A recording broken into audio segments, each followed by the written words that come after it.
Welcome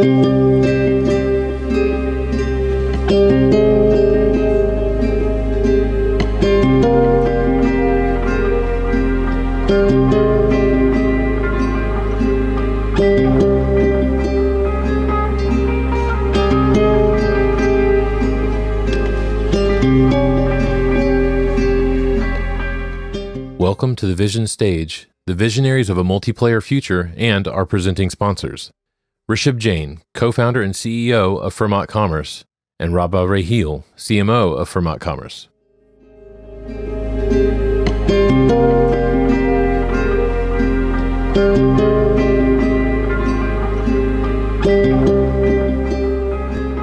All right, this is our last session, and then we're gonna put one of you guys in the hot seat. We'll ask a couple questions, but this is my opportunity to be nerdy a little bit, but also to talk a little bit about a platform that you guys are building, because I really something we've been talking about for a few years now is this ability to have hyper-personalization, understanding what the customer wants, allowing them to have whatever it is they want. We talked earlier about customers manifesting their own context of a brand.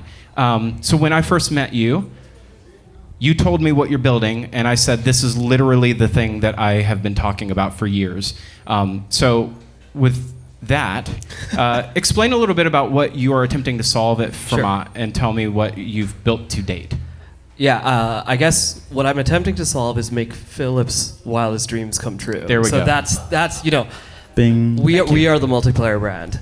So what we're actually doing is we're helping D2C brands build store experiences that are native to the ad, email, SMS, basically the piece of content that they see. So one of our customers is a company called Nude. I don't know if Brian is here. It's an Austin-based company. He's not, but there is a Nude represent. There she is. Killer. Nice. Okay, let's go. So what they do with us, for example, is on average, it is a product for women.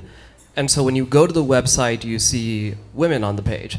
But they run a number of campaigns that are oriented towards men. And so the way that they speak to the men whom they are trying to interact with is they have the campaign go to a store experience that is curated entirely to men. So everything from the landing page, to the collection page, to the images in the PDP, to the language in the actual PDP, all the way through to checkout, it is all curated to a male buyer. And so it is this idea that the consumer that is coming to you based on the campaign that you are running actually has a certain expectation of what they're going to interact with, not just in your content and the copy, but all the way through to checkout. And so we help you do that all the way through to checkout.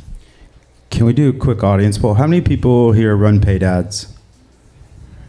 How many people run paid ads to their PDP homepage or collection page?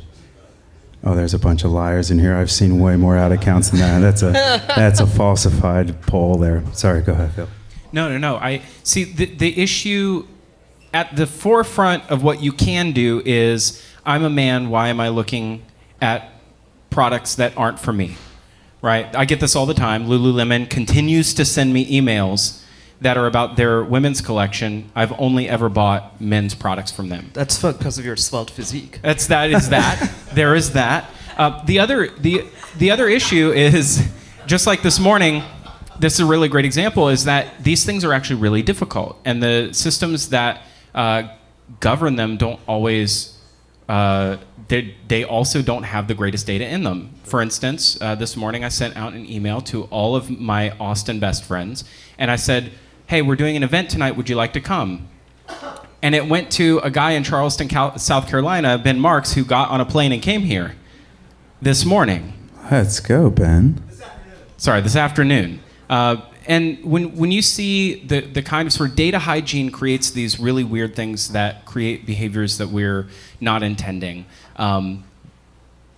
What's the next level? Okay, I want it right for me, but what if I want the tone of voice to be a little bit cheekier? What if I want the thing I see on TikTok to be the kind of tone I want on the website? Totally. I think it actually is even more sophisticated than that. So you were talking about, I guess, like sometimes what people will call like an immutable characteristic. I mean, where you live is nominally mutable, but a lot of times what we think about when we think about data associated with the person, we think about things that are immutable. So a lot of things that you like associate with person-based data. But candidly, you and I, we have different expectations and we want different things depending on the context that we're in, right? So when I'm coming in through search, my expectation is different than when I'm coming in through Instagram, than when I'm coming in through TikTok, than when I'm coming in through an email campaign.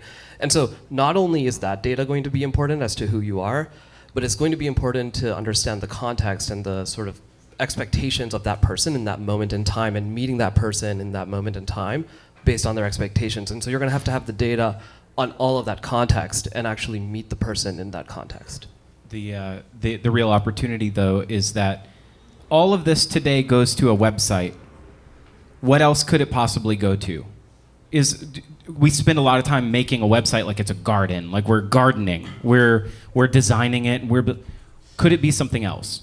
Well, I think the too long didn't read is you should. Your website should be amazing, but the thing about your website is it's going to be in the middle, because you can't have on the extremes, because the whole point of the website is to convert as many people as possible, and by doing that you're going to want to live in the averages. But the problem with living in the averages is you lose people on the extremes, and losing people on the extremes is in specific and acquisition is a killer. And so I would push back on the need for a ton of data, because I actually think of the world in a different framework of jobs to be done, where jobs to be done isn't a function of attributes. It doesn't, like, you're not buying the Wall Street Journal because you're white, you're making over 500K, and you live in Soho or something. You're buying the Wall Street Journal to hire it to get the best knowledge about the market or something like that. And so abstracting that and understanding the job to be done, and then being able to have this coherent journey. So if you're selling a collagen supplement, for example, and that collagen supplement is on the ad promoting, hey, there's a bunch of hair loss, it can help with you not losing hair, and then you go to the website, it's talking all about how it's going to stop your menopause. Like, that's jolting to the user. And so understanding the job to be done and making that more coherent, and that consumer journey more cohesive, I think is the show. It's not necessarily, but you can't do that with a website, because the website, if you think of it as Earth has these constraints, these physics of Earth, whereas now you can make all these constellation sites around Earth that have zero constraints to Earth, and they don't have any impact on your brand equity, and they don't have any impact on your returning customer revenue. So I think that's where you're going to see the website get abstracted to almost like a system of record. And you're going to see, I mean, we look at it now, the people buy through content. And people used to buy through a website because it was the aggregation of things. But now if I'm buying on TikTok or a Fermat experience on social or things like that, again, you're not going to get rid of your Shopify site. But this is, people that aren't in B2B won't get this analogy. But our head of sales, VP of sales back there, Josh, runs all of our pipeline calls from Gong now, not Salesforce. We still pay for Salesforce, but Gong is a way better representative of that. And so that's analogous to where I think things are going, where you're going to have a bunch of these constellation sites that I can actually make to my liking for smaller and smaller people, but in the aggregate, they'll make more money than my website. Or that's my thesis anyways. So when you're talking about the role of the website is really to encourage the transaction, it's kind of some friction, because the website is really just your ability to get the thing that the ad or the email or the SMS that brought you there inspired you to buy. I would push back and say the role of the website is to please everybody. But if you're pleasing everybody, you're not pleasing anybody. And so that's why having this ability, because you can't have this crazy website, because you're going to off-put a lot of people. The website is the way you act at your significant other's parents' house. That's not who you are, but you have this little, I have to be nice and be fun in front of them, and like, I'm a cow, yeah, that's a good joke, ha ha ha ha. That's a bar. I don't know, that's really good. That's a TikTok right there. Someone write that down. I don't know. Exactly, but like, people have much more depth to them. People have, like, there's different jobs to be done, and being able to explore all those and have these journeys agnostic of the cash cow is the show. That's the whole thesis. Or anyways, my thesis. Actually, I'm going to call back really quick to what Paul said earlier in the last session. He was sharing that he was allowing the creators to actually tell their own stories, and then like sort of seeing what stories resonated with those specific audiences. And then TikTok Shops has done a really good job of like bringing the store experience into that narrative. And that's precisely what it's going to look like, right? That's why it's so effective, is because different people are resonating with different narratives, and then they're actually being able to transact in the context of that narrative. Okay, we've had a lot of like meta talk. It's all been good. What specifically does Fermat do to make that work? Okay, this has taken a long time, so be gentle. So ultimately, the biggest thing what we do. So if you think of the funnel in 5 stages, you have your ad, your content, what have you. You have your post-click experience or landing page. You have your product page, cart, or product page, and then you have your cart, and then you have your checkout. What Fermat does, it we allow you, so a bunch of landing page experiences, so you can spin these up super cheap, super easy, that they're awesome, beautiful. But the real show is we actually build custom PDPs for you. So what that allows you to do is, again, that constellation site, you're not constrained by the physics of your actual website. So when you test an offer, if you have a website and you don't have any way to have custom PDPs, you're literally just changing your offer because you're not testing it on anybody. Whereas with our custom PDPs, landing pages, etc., you can try different offers, all these things, but it's outside of Earth, and that way you don't have any impact again on the brand equity, on the returning revenue, and it gives you a much more robust place to experiment, to try different things, to unleash your acquisition team, where you might have an incredible ad that has an awesome top of funnel metrics, but you're landing on a PDP or a collection page. Like that just does nothing for people, where there's just so much more that the post-click experience can support. And when you think about it, so many people, like, how many people spend more than $50,000, or we'll start easy. How many people spend more than $10,000 a month on creative? Damn, bunch of poors in this room. Jeez, okay. 15, 20 a month? Okay, wrong room. But anyways, if you spend real money on creative, most people front load their budget on creative and not landing pages. And so they're going to spend all this money on creative, but not actually on the landing page. Well, when you think about it, like, is the hit line actually important? And then you suck on the date? No, you actually want the whole thing. You want to be awesome on the date as well. And so that's exactly what's happening, is you have this incredible creative, which is an incredible pickup line, but then you get to the website, you're like, oh man, this guy's boring, the jokes suck, and he smells. Wow. That was a lot of things. You called everyone poor. That was great. I like that. And it was only uphill from there. What I really love about the opportunity here is you haven't said frictionless yet, because and it's a pet peeve of mine about our idea that we're removing friction. I think we need the right friction in the right place so that people actually use their brains, right? When people don't use their brains, then all kinds of weird things happen, like chargebacks or nasty reviews. We have buyer's remorse. There's things that happen when it's too slippery, right? You need a little bit of friction, the right kind. The problem is testing that at scale is really tough, because most people that work on the web property have no idea what creative is out in the world that are driving people to the site. They have no clue. It's a totally different department. And so my question here is, what's your take on that idea of friction or path of least resistance that gets people to the thing they really want? Yeah, so I actually agree with you. I think saying that we need to just remove all friction is not really the most effective path. So for example, one like minor nuance that we learned for a lot of beauty brands, especially makeup, there's a large category of people who want to know the ingredients. And so if you make it too easy, or you try to remove steps and you say like, hey, how do I just get the checkout button to be as like close to the ad as possible, but you don't allow the person to easily see the ingredient list in order to make the decision and opt into the yes, then you're actually going to lose the person entirely. And so the fastest path is actually not always obvious. And so when we think about what is the right path, we think about the fastest path to get from point A to point B. And that can often mean steps that people who are just simply trying to reduce friction will just say like, oh yeah, of course you should just remove stuff. Removing is not always the right move. It's just being cognizant again of what the consumer is expecting from you. Yeah, to add on to that, so how many people have redesigned their website and then seen a drop in conversion rate? Almost always. And so what happens is, we call it the connoisseur explorer paradox. So when you have returning revenue, get out of their way. So if you think about it, like, if you think about it almost like going to your favorite pub, the jukebox, where the jukebox is, the song you want to play, the bartender, the drink you want, where you want to sit. Friction in that place is bad. Get out of their way, let them give you money. For me, there's nothing more annoying than when I want to give you money and you make it hard. Get out of their way, returning revenue. Get out of their way, take their money, be happy. But when you're in the connoisseur, so that's connoisseur, right?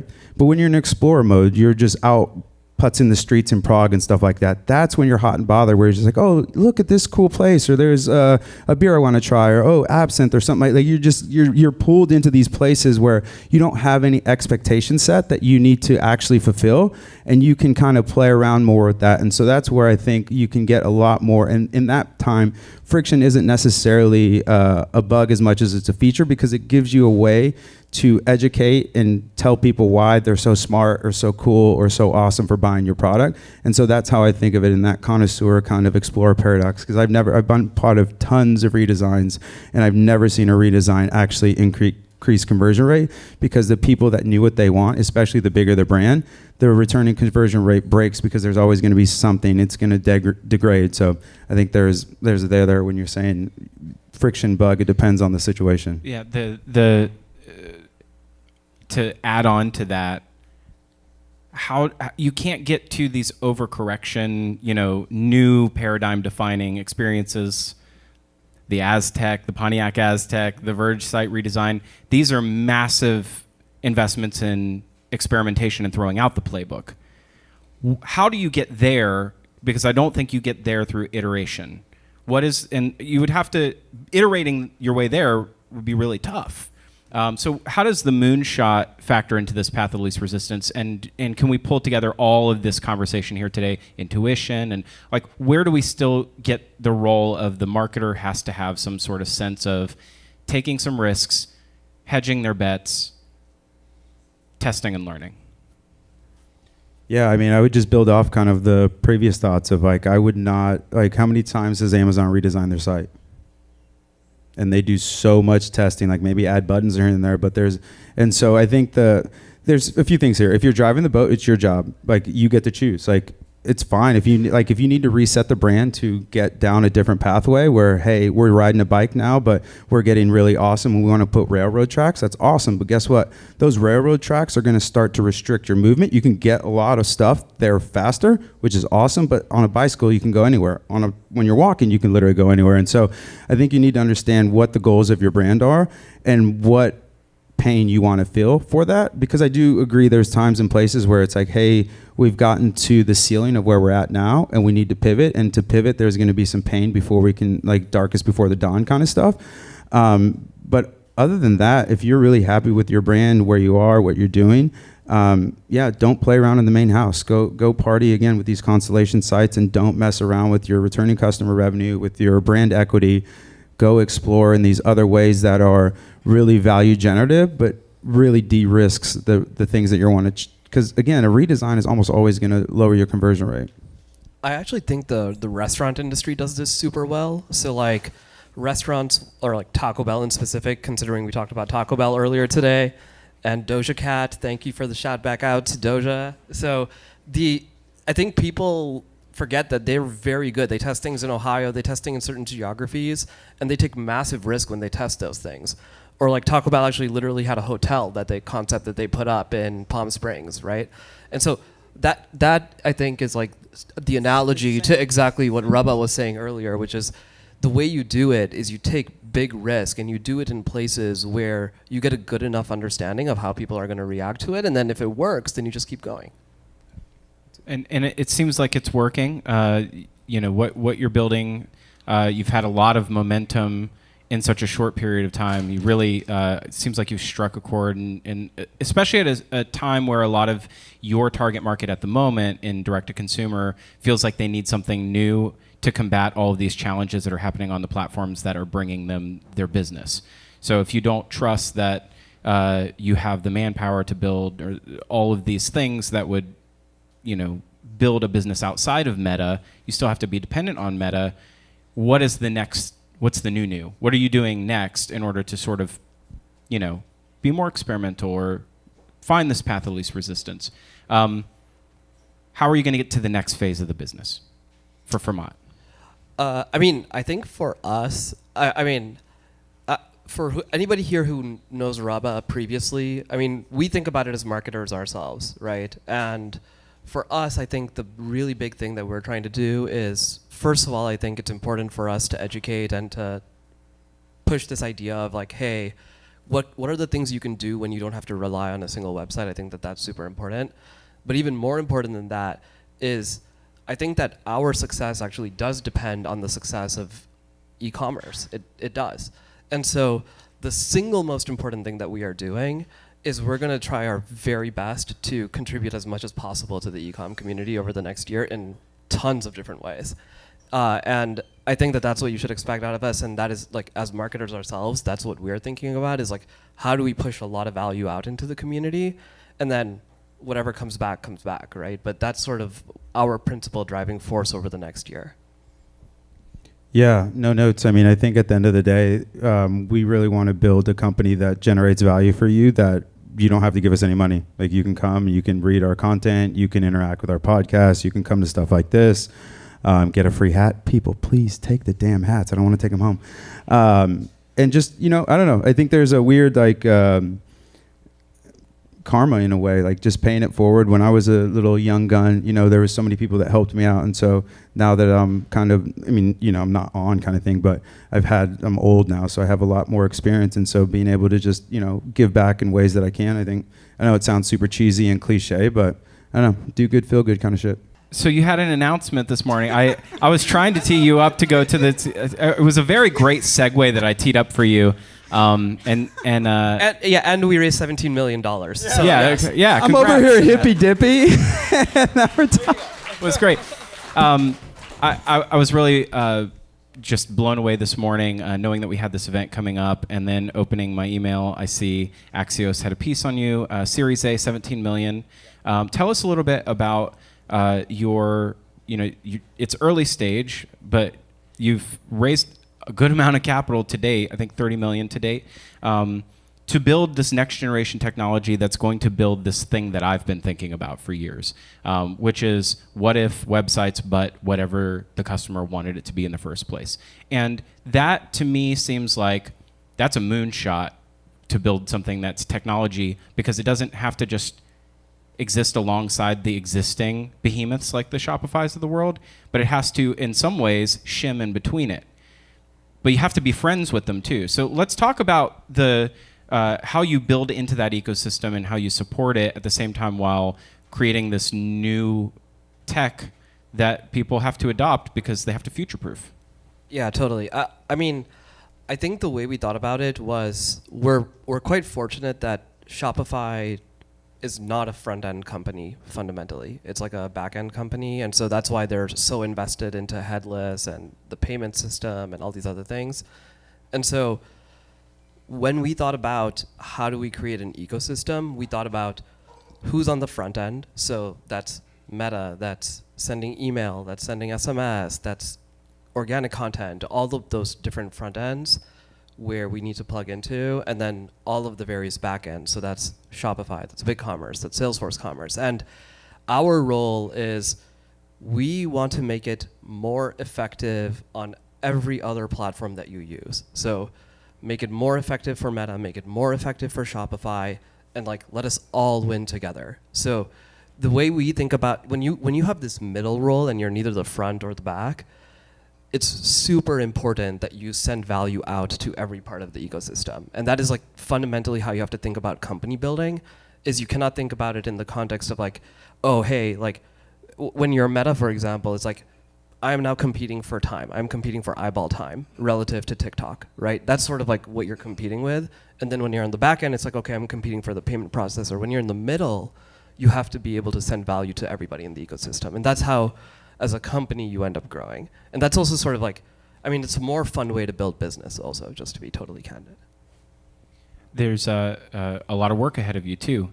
Tell us a little bit about the fundraise. What is immediately in the future for you? What the job is to be done, to Rabo's point. What is the job to be done right now? Because the dreamy future feels like there's a lot of tech to build still. Yeah, totally. So for us, the actual why we did the fundraise was this year Google is turning off the third-party cookie.